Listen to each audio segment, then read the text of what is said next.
shaqaalahani waa shaqaalaha u tababaran inay daaweeyaan biyaha qaybta daaweynta biyaha isay hay'adda UNICEF oo shaqaale lagu kalsoon yahay qaabka ay u daaweynayaan biyaha qaabka ay ugu shubayaan hooyadaha cabirka ay qaadanayaan halkan waxaad ku aragtaan qalab iyo kiniino la isku gurayo kiniinkan iyo baalkan la isku guraya waxa weeye kaloorintii oo la qasay oo lagu eegayo in milanku solutionku uu yahay mid rasmi ah oo halkii la rabay jooga ama taagan waxa kale oo jira bahashani marna waxa weeye waa daawo mar waxa weeye waa sun mar waxa weeye waxyaabo explore sameeyo oo garax sameeya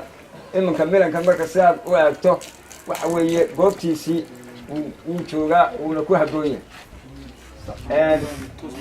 markaa waxa weeye shirikaamadan ceel walba waxaan geynaynaa hal shirikaan oo kalooriina oo milan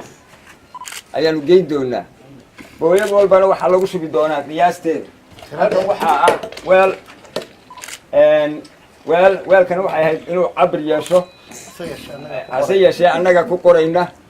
oo aan ku fuulinayno cabirka ugu samaynayna marka booyad waliba cabirkeeda muggeedu intuu yahay baa lagu shubi doonaa mugga booyadu hadday 30 tahay hadday 30 tahay hadday 40 tahay mid walba cabir gaara ayaa lagu shubi doonaa oo milankaasi wuxuu yarayn doonaa ama kaloorinta biyaha la daaweeyay yarayn doonaa shubanka ka jira meesha ayay yarayn doonaan way ka hortagayaan waayo biyuhu waa gudbiye aad wax walba way gudbiyaan sidaad ogtiin xitaa wax kala daayo dadka way gudbiyaan hawshan waxaa fulinaysa wasaaradda iyo hay-adda keer oo fangaraysay